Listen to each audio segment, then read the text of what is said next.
हिंद दोस्तों, आज इस वीडियो में यूएनओ यूनाइटेड नेशन ऑर्गेनाइजेशन की विस्तार से चर्चा करेंगे।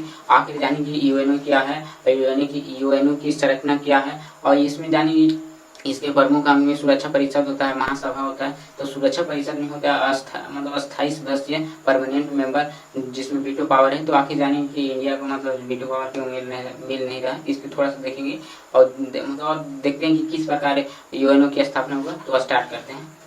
तो यूएनओ जिसे यूनाइटेड नेशन ऑफ ऑर्गेनाइजेशन कहते हैं, जिसे इंग्लिश से संयुक्त राष्ट्र संघ कहते हैं। तो आखिर जाके इसका जो जन्म हुआ इन्हें तो 14 अक्टूबर 1945 को हुआ। तो इसके पहले जो संस्था था उसे लीग ऑफ नेशन कहते हैं। तो लेकिन लीग ऑफ नेशन मतलब विफलता हो गया। जब प्रथम विश्व युद्ध हुआ तो उसके बाद में लीग ऑफ नेशन की स्थापना हुआ, लेकिन तृतीय विश्व युद्ध जो दूसरे विश्व युद्ध था उसको रोक नहीं पाया, तो लीग ऑफ नेशन विफल हो गया। तो इसी की जगह पर यूएनओ आया, यूनाइटेड नेशन ऑर्गेनाइजेशन आया। तो इसकी स्थापना 14 अक्टूबर 1945 को हुआ, जब द्वितीय जो दूसरा विश्व युद्ध था वो खत्म हो गया। तो अब इसके जानते कि यूएनओ, तो इसकी स्थापना जब द्वितीय विश्व युद्ध चालू मतलब हुआ खत्म हो गया, तो इसके मतलब कि विश्व में शांति बनाए रखने के लिए यूएनओ की स्थापना हुआ। तो जानते हैं इसका जो एम है या विश्व शांति मतलब यूएनओ है, इसका मुख्यतः काम है कि जितना भी विश्व है उसमें शांति बनाए रखना है और सुरक्षा बनाए रखना है, और जो पूरा विश्व है, विश्व में जितना भी देश उसके बीच संबंधों को बढ़ावा देना, ताकि मतलब लड़ाई झगड़ा ना हो सके, और जो मानवाधिकार का रक्षा करना मतलब इसका प्रमुख उद्देश्य था यूनाइटेड नेशन ऑर्गेनाइजेशन था। तो अब देखते हैं कि इसके कितने अंग हैं। तो इसके 6 अंग हैं। इसमें जो यूनाइटेड नेशन ऑर्गेनाइजेशन इसमें 6 प्रकार के अंग हैं। तो अब देखते हैं इसके विस्तार से। तो पहला अंग है जो जिसे सुरक्षा परिषद कर दें, इसकी मतलब जो हेडक्वार्टर है न्यूयॉर्क में है। तो अब देखते हैं सुरक्षा परिषद क्या है। तो इसका सुरक्षा परिषद यूएनओ का एक महत्वपूर्ण अंग है। तो इसका मुख्यतः काम अंतर्राष्ट्रीय शांति एवं सुरक्षा को बनाए रखना, जो जितना भी देश है विश्व में जितने मैप में मतलब लगभग 198-200 पास लमसम में है, तो उनके मतलब शांति बनाए रखना, किसी की लड़ाई नहीं झगड़े, ये मतलब इसका काम है सुरक्षा परिषद को। इसमें टोटल 15 मेंबर हैं। इसमें 5 अस्थाई में मतलब अस्थाई हैं, अस्थाई मतलब 5 परमानेंट मेंबर हैं, और जो 10 वो है मतलब अस्थाई मतलब 2 साल के लिए चुने जाते हैं 10 मेंबर। और इंडिया भी 10 मेंबर में ही है, इसमें अस्थाई मतलब 2 साल के लिए चुने जाते हैं। और जो परमानेंट है जो हमेशा के लिए परमानेंट है, तो जो परमानेंट मेंबर हैं जैसे कि अमेरिका, रूस, चीन, ब्रिटेन और फ्रांस, जो 5 मेंबर है इसके पास वीटो पावर है। वीटो पावर मतलब ऐसा पावर है कि मतलब कोई भी निर्णय होगा इसमें मतलब यूएनओ में, तो यदि अमेरिका चाहेगा कि मतलब वो जो पास हो रहा है कोई भी विधेयक उसमें तो नहीं पास हो। जैसे आप समझ सकते हैं कि मतलब जब रशिया मतलब यूक्रेन पर मतलब आक्रमण किया, तो ये जो मतलब अमेरिका है जो यूक्रेन के पास में हमेशा मतलब वीटो पावर दे रहा है, तो ये रशिया का समर्थन। उसी प्रकार जब भारत और पाकिस्तान का युद्ध हुआ या भारत पाकिस्तान के मामले पर आता है, तो पहले मतलब 1970-80 के आसपास में ये अमेरिका पाकिस्तान के साथ देता था और वीटो पावर लगा देता था। तो अब जानती है, तो इसमें ही सुरक्षा बल, जैसे कि भारत से भी बहुत सुरक्षा बल यूएनओ में भेजा जाता है। तो यह सुरक्षा परिषद भी सुरक्षा बल भी इसके अंतर्गत आता है अभी भी।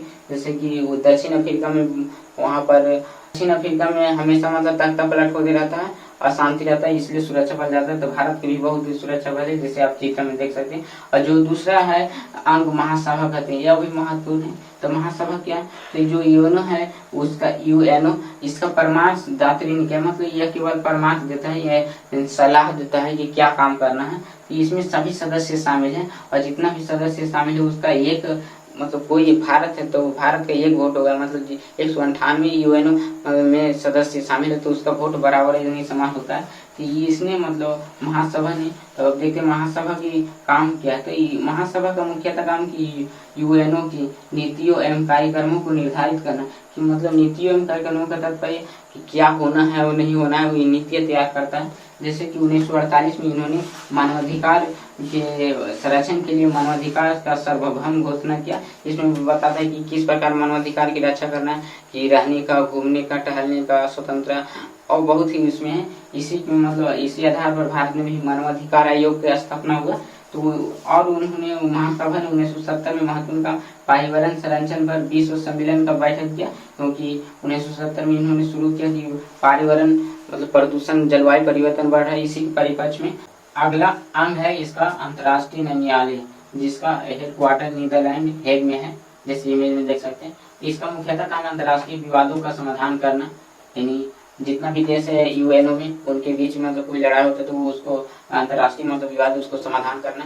और जैसे कि भारत और पाकिस्तान जो सीमा विवाद है तो अंतर्राष्ट्रीय न्यायालय में गया, वहाँ मामला फंसा हुआ है, क्योंकि जानते हैं केवल यह सैद्धांतिक भी लिखा हुआ है कि मतलब विवाद का समाधान करेगा ये होगा। यदि ये मतलब पूरा सक्षम होकर काम करता तो रूस यूक्रेन युद्ध, जो इजराइल युद्ध, ये सब जितना हो रहा है ये सब तो खत्म हो जाता है, लेकिन इतना प्रभावी नहीं है। जैसे कि हाल ही में मतलब ये अंतर्राष्ट्रीय न्यायालय के द्वारा जो रूस का राष्ट्रपति व्लादिमीर पुतिन ने उनको मतलब वारंट जारी किए थे युद्ध मतलब जारी रखने के लिए, मतलब जो जारी रख रहा है इसके लिए।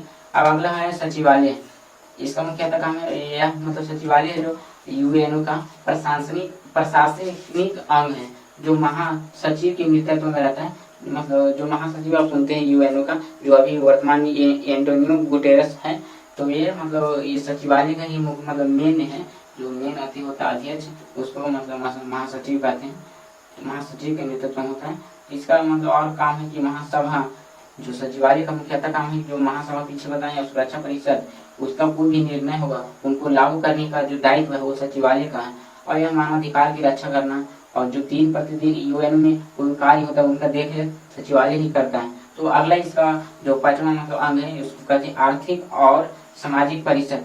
तो देखते हैं कि आर्थिक और सामाजिक परिषद क्या, तो इसमें टोटल 54 मेंबर शामिल हैं, और यह एक मेंबर जो 3 वर्षों के लिए आते हैं, जो बारी से आते हैं। तो देखते हैं कि इसका मुख्यतः काम क्या है। इसका मुख्यतः काम है आर्थिक और सामाजिक विकास को बढ़ावा देना। आर्थिक और सामाजिक विकास का तात्पर्य कि जितना भी देश है यूएनओ में, उनके देशों के बीच मतलब आर्थिक और सामाजिक विकास को बढ़ावा देना। वहाँ पर मतलब जैसे कि अफ्रीका देश बहुत गरीब है तो वहाँ पर पैसा दे के और वहाँ गरीबी को दूर करने के प्रयास करना, जैसे गरीबी उन्मूलन करना। तो बहुत ही मतलब पैसा दिया है ये दक्षिण अफ्रीका में, लेकिन पूरा भी प्रभावी नहीं है, मतलब उतना जितना धन चाहे उतना नहीं दे सका।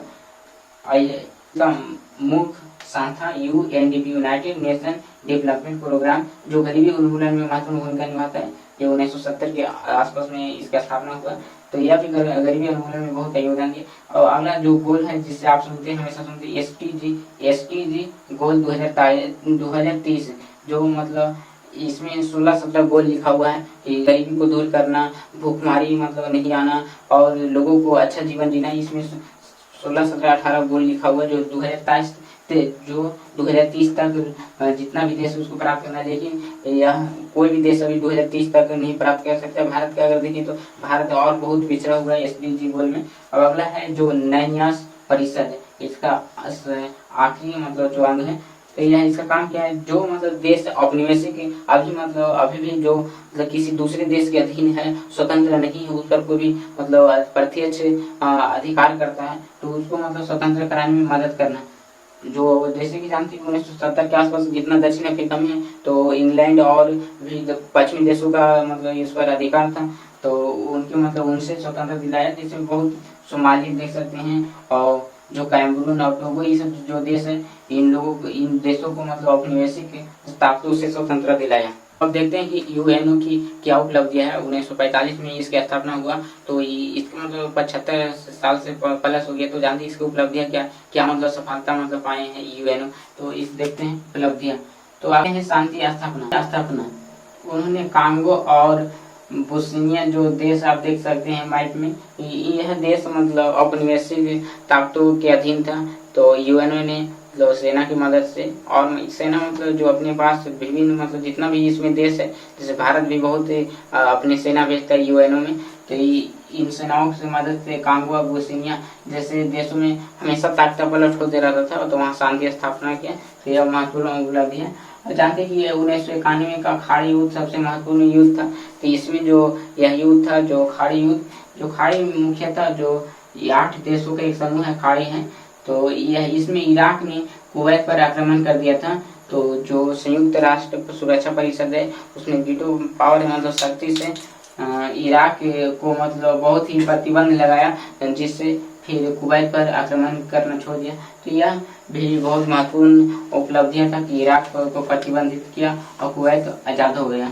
अब देखते हैं मानवीय सहायता। आप जानते हैं कि कहूँ भी कोई घटना होता है या कुछ भी गरीबी इस समय गरीबी कार्यक्रम में, तो अथी का बहुत महत्वपूर्ण होता है यूएनओ का। जैसे विश्व खाद्य कार्यक्रम प्रोग्राम 1961 में चालू किए, तो इसमें इसके अंतर्गत इस प्रोग्राम के अंतर्गत लाखों लोगों को मतलब फ्री खाना मुहैया कराया गया। जैसे दक्षिण अफ्रीका में खासकर क्योंकि वहाँ हमेशा गरीबी रहता है, जैसे देख सकते हैं हाल अभी भी। तो विश्व खाद्य कार्यक्रम के द्वारा लाखों लोगों का भोजन मुहैया कराया गया। अगला है जो संयुक्त राज्य शरणार्थी एगयो का स्थापना हुआ। मतलब जानते हैं कि बहुत देश है जहाँ युद्ध होता है हमेशा, जैसे अभी भी रूस यूक्रेन युद्ध, इजराइल युद्ध हो रहा है, तो उसमें हमेशा जो शरणार्थी होती है उसका मतलब तकलीफ होता है। तो यह जो संयुक्त राष्ट्र शरणार्थी है जो आयोग है वो उसके द्वारा पुनर्वास मतलब उसको मतलब किया जाता है जो शरणार्थी है। तो यह बहुत महत्वपूर्ण है, इसका योगदान है। अगला यूनिसेफ, जो यूनिसेफ है यह बच्चों के स्वास्थ्य तथा पोषण की सुरक्षा के लिए महत्वपूर्ण मतलब भूमिका निभाया। अब देखते हैं स्वास्थ्य तथा शिक्षा में क्या योगदान है। तो हम जानते हैं कि मतलब जो WHO है इसका यंग है, जो यूएनओ है इसका 6 अंग है, लेकिन उसका जो प्रमुख मतलब इसके छोटे छोटे अंग जो विशेष मतलब कार्य के लिए, तो उसमें WHO है जो वर्ल्ड हेल्थ ऑर्गेनाइजेशन है। तो इसमें स्मॉल पॉक्स जो सबसे खतरनाक भयंकर बीमारी थी जिससे बहुत लाखों लोगों की मृत्यु हो जाती थी, जैसे पोलियो था, HIV भी था, जैसे HIV अभी भी एड्स है, जैसे आप देख सकते हैं कोरोना वायरस, ये सब जितना भी बीमारियां हैं इन सब बीमारियों को मतलब खत्म करने में WHO का बहुत बड़ा हाथ है। जैसे आप देख सकते हैं 2020 में जब कोरोना आया तो WHO ने उनका नामकरण किया। WHO ने बहुत विभिन्न देशों को सहायता मुहैया कराया। तो WHO का देख सकते हैं कितना योगदान है। तो अब देखते हैं पर्यावरण क्षेत्र में क्या यूएनओ का योगदान था। अभी SDG गोल जो 2030 तक सभी देशों को प्राप्त करना है, लेकिन अभी तक कोई देश अभी ट्रैक पर नहीं है। पर्यावरण में जो पेरिस जलवायु समझौता 2015 है, इसमें मतलब समझौता हुआ। इसमें कहा गया है कि जो जलवायु परिवर्तन बढ़ रहा है तो उसको 2 डिग्री सेल्सियस को तक रोकना है। जैसे औद्योगिक जितना भी है उनको बंद करना है ताकि 2 डिग्री सेल्सियस से ज़्यादा ना बढ़ सके। यदि बढ़ेगा तो मानव के लिए हानिकारक होगा। जितना भी मतलब ये सब बर्फ पिघल जाएगा तो बहुत नुकसान हो जाएगा। यह भी महत्वपूर्ण है। अब देखते संयुक्त राष्ट्र पर्यावरण कार्यक्रम, यह भी पर्यावरण के हित के लिए कार्य करता है।